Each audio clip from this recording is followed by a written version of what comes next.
តែមួយដបហ្នឹងពីសាស្ត្របងប្អូនប្រើមិនខុសទេសួស្តីពុកម៉ែបងប្អូនទាំងអស់គ្នាថ្ងៃនេះខ្ញុំមានផលិតផលដ៏ល្អមួយដែលមកពីប្រទេសបារាំងគឺហាសង់តា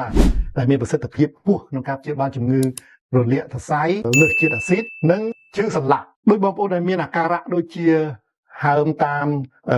សន្លាក់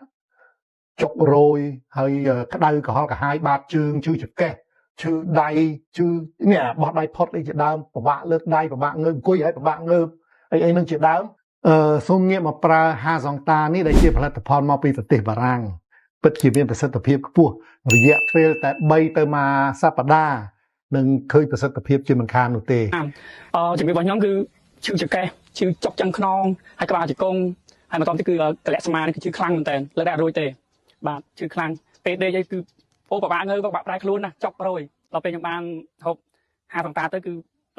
អន់បាទហូបបាន 4-5 ថ្ងៃគឺអន់ដល់ពេលខ្ញុំបន្តហូបទៀតគឺជីតែម្ដងឥឡូវខ្ញុំអាចធ្វើការបានធ្វើសំណងឲ្យបានធម្មតាការរស់នៅពិបាកងើបឈឺស្លាក់ដៃស្លាក់ជើងងើបពិបាកដើរពិបាកធ្វើការមកកើតឥឡូវខ្ញុំបានប្រើថ្នាំហាសង់តានេះទៅក៏បាត់ឈឺហើយខ្ញុំប្រើ3ថ្ងៃដឹងផលភ្លាមបងប្អូនណានៃឈឺស្លាក់ដៃស្លាក់ជើងដូចខ្ញុំទេសូមបងប្អូនប្រើហាសង់តានេះទៅ